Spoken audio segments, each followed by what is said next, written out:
اعوذ باللہ من الشیطان الرجیم بسم اللہ الرحمن الرحیم۔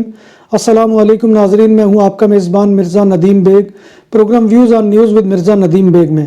ناظرین محترم، آج 23 فروری 2021 ہے اور منگل کا روز ہے۔ منگل کے روز کے خبرنامے کے ساتھ آپ کی خدمت میں حاضر ہوں۔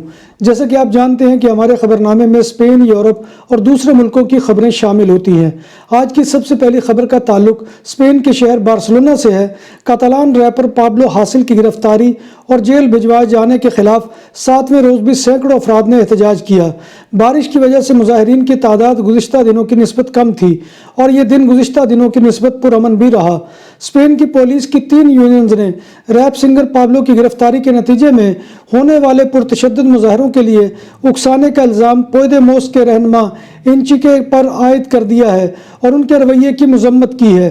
یونینز نے پابلو کے خلاف اٹارنی جنرل کے دفتر میں شکایت درج کروا دی ہے کہ انہوں نے ریپر پابلو حاصل کی رہائی کے حق میں ٹویٹر پر احتجاج کیا تھا، جس کے بعد کچھ شہروں میں فسادات اور ہنگامے پھوٹ پڑے تھے۔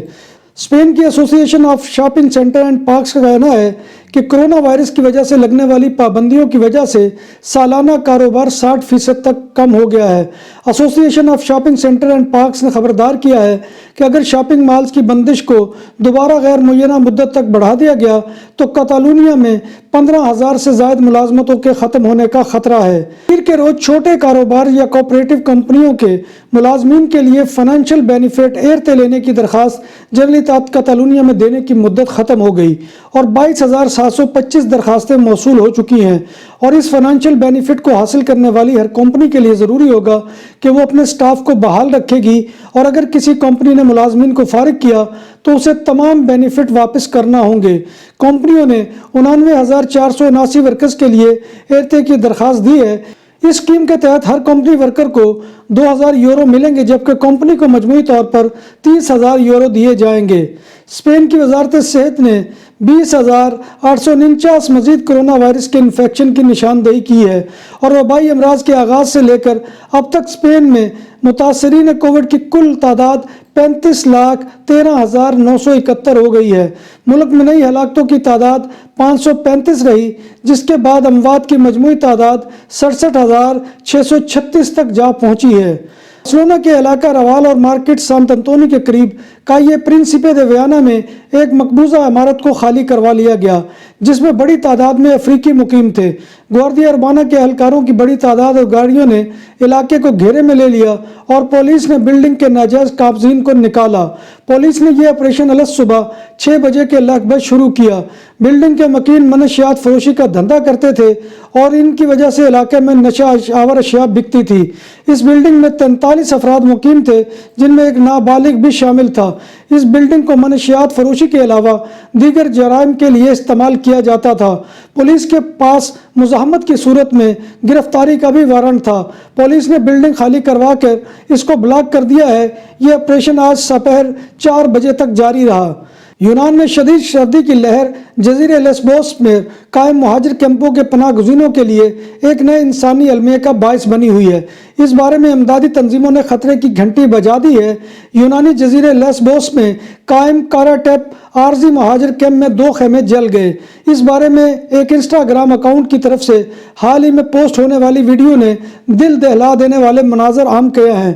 مہاجرین کے خیموں کے درمیان سیاہ دھوئیں میں خواتین کی چیخ و پکار سنائی دے رہی ہے۔ یہ مدد کے لیے آوازیں دے رہی ہیں۔ شدید سردی مہاجر کیمپوں کے رہائشیوں کے لیے ایک نئی آفت ثابت ہوئی ہے۔ لیسبوس جزیرے میں طوفانی جھکڑ، ژالہ باری اور برف باری کے سبب خیمے اڑ گئے اور کچی زمین کا فرش کیچڑ بن گیا، جس سے خیمے دھنستے چلے گئے۔ درجہ حرارت انجماد کی سطح سے کہیں نیچے تک چلا گیا اور بے بس پناہ گزین سردی میں جم رہے ہیں۔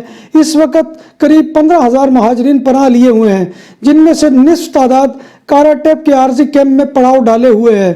اس کے میں لگ بھگ 2,500 نابالغ پناہ گزین بھی رہ رہے ہیں۔ کرونا بحران کے سبب یہاں سخت لاک ڈاؤن بھی چل رہا ہے۔ خیمے کھچا کھچ بھرے ہوئے ہیں۔ ٹوائلٹ اور نہانے کے سہولیات کا بھی فقدان ہے۔ دریں اثنا وفاقی جمہوریہ جرمنی نے لیسبوس جزیرے پر پناہ لیے ہوئے مہاجرین کے لیے مزید خاندانوں کو اپنے ہاں بلا لیا ہے۔ جب بات ہو 100% حلال کھانوں کی تو ایک ہی نام، عادل تندوری ریسٹورنٹ۔ بارسلونا میں مہمان نوازی کا پہلا نام عادل تندوری ریسٹورنٹ۔ بر صغیر کے روایتی حلال کھانوں کا مرکز، گرل تندوری روسٹ، چکن اور مٹن ٹکا، سبزیاں اور تڑکے والی دالیں، رس ملائی اور فالودہ۔ قاری عبد الرحمن کی فخریہ پیشکش، غریب و امیر کے لیے، بارسلونا کے قلب میں واقع عادل تندوری ریسٹورنٹ کا یہ استے نمبر 9 نزد دراسانہ ہاسپٹل، بارسلونا۔ اٹلی میں رہائشی پرمٹ فروخت کرنے کے بہت بڑے سکینڈل کا انکشاف ہوا ہے۔ اٹلی کے شہر کورٹونے کے سرکاری افسران سمیت 2 گروپ اس کام میں ملوث تھے۔ پولیس نے کارروائی کرتے ہوئے 24 افراد کو گرفتار کر لیا، جن میں سرکاری افسران، پولیس اہلکار اور اٹارنیز سمیت دیگر افراد شامل ہیں۔ تفصیلات کے مطابق جنوبی اٹلی کے شہر کارتونے میں پولیس نے آپریشن کر کے سرکاری افسران کے علاوہ اٹارنیز اور پولیس اہلکاروں کو بھی گرفتار کر لیا ہے جو اس کام میں ملوث تھے۔ ان میں سے 15 کو جیل جبکہ 9 کو گھروں پر قید کر دیا گیا ہے۔ ان پر کرپشن، جعل سازی اور غیر قانونی طریقے سے امیگریشن دینے کے الزامات ہیں۔ تفتیش کاروں کا کہنا ہے کہ یہ گروپ 2017 سے کام کر رہا تھا اور اس نے اٹلی اور دیگر علاقوں کے حکام کے ملوث ہونے کا بھی اندیشہ ظاہر کیا ہے، جس کی تحقیقات کی جا رہی ہے۔ کورٹونے کے پراسیکیوٹرز کا کہنا ہے کہ اس آپریشن کے ذریعے ہم نے ثابت کر دیا کہ ہم جعل سازی سے پرمٹ لینے والوں کو روکنے کی صلاحیت رکھتے ہیں۔ لیبیا کی بحریہ نے ملک کے مغربی ساحل سے دور سمندر میں 197 غیر قانونی تارکین وطن کو بچا لیا، جبکہ 2 دیگر افراد کی لاشیں بھی ملی ہیں۔ لیبیا کی بحریہ نے ایک بیان میں کہا ہے کہ بچائے جانے والے تارکین وطن، جن میں خواتین اور بچے بھی شامل ہیں، کا مختلف افریقی ممالک سے تعلق ہے۔ بیان میں کہا گیا کہ انہیں امداد فراہم کی گئی اور انسداد غیر قانونی تارکین وطن کے محکمہ میں منتقل کر دیا گیا ہے۔ تارکین وطن کے حوالے سے بین الاقوامی تنظیم نے بتایا ہے کہ سال 2020 میں وسطی بحیرہ روم کے راستے 323 تارکین وطن کی موت واقع ہوئی اور 417 لاپتہ ہو گئے، جبکہ 11,891 غیر قانونی تارکین وطن کو بچا لیا گیا اور انہیں واپس لیبیا بھیجا گیا ہے۔ اٹلی میں 2 حاملہ خواتین اور ایک 7 ماہ کے بچے سمیت 102 تارکین وطن کو آگوستا کے سسیلین پورٹ پر ریسکیو کیا گیا ہے، جو اٹلی سمندری راستے کے ذریعے پہنچے ہیں۔ ریسکیو کیے جانے والے مہاجرین میں 94 مرد بھی شامل ہیں۔ جن تارکین وطن کو ریسکیو کیا گیا ہے ان میں سے زیادہ تر کا تعلق صومالیہ سے ہے۔ فرانس کے کیپٹل پیرس میں ہزاروں افراد نے امیگرینٹس اور مسلمان مخالف گروپ جنریشن آئیڈینٹی کی حمایت میں ایک احتجاجی ریلی نکالی اور اس گروپ کے امیگرینٹس اور مسلمان مخالف گروپ جنریشن آئیڈینٹی کے تارکین وطن کے خلاف موقف کی حمایت کی۔ مظاہرین کی تعداد 200 کے لگ بھگ تھی۔ جنوبی پیرس میں بھی اس گروپ کے خلاف جوابی مظاہرہ ہوا۔ برطانوی وزیر اعظم بورس جانسن نے لاک ڈاؤن میں مرحلہ وار نرمی اور پابندیاں اٹھانے کے لیے روڈ میپ کا اعلان کر دیا ہے۔ پارلیمنٹ میں خطاب کرتے ہوئے وزیر اعظم بورس جانسن نے کہا کہ 21 جون تک لاک ڈاؤن کی تمام پابندیاں ختم کر دی جائیں گی۔ لاک ڈاؤن 4 مرحلوں میں ختم ہوگا، ہر مرحلے کے درمیان 5 ہفتے کا وقفہ ہوگا۔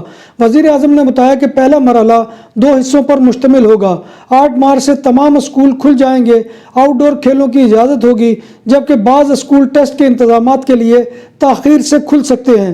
بورس جانسن نے کہا کہ 8 مارچ سے عوامی مقامات پر 2 افراد کو پکنک کر سکیں گے۔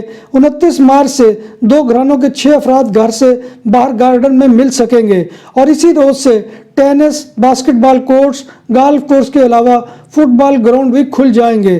کیئر ہومز کے ہر رہائشی کو ایک شخص سے ملاقات کی اجازت ہوگی اور وہ ہاتھ بھی پکڑ سکے گا۔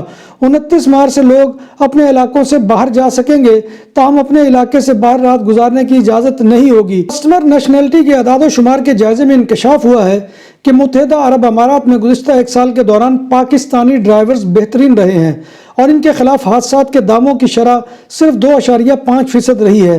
اس جائزے میں دوسرے نمبر پر لبنان کے ڈرائیور تھے، جن کے خلاف 1 سال میں صارفین کی جانب سے دعووں کی شرح 3.2% تھی۔ بہترین ڈرائیورز کی فہرست میں تیسرے نمبر پر فلپائنی، چوتھے نمبر پر شامی اور 5ویں نمبر پر اردنی رہے۔ ڈیٹا کے مطابق انشورنس کلیمز کے نقطہ نظر سے پاکستانی ڈرائیورز متحدہ عرب امارات میں 2020 میں بہترین ثابت ہوئے ہیں۔ بھارت میں ایک رکن پارلیمنٹ کی پراسرار موت کا معاملہ سامنے آیا ہے، جس کی تحقیقات کی جا رہی ہے۔ بھارتی میڈیا کے مطابق رکن پارلیمنٹ موہن ایس ڈیلیکر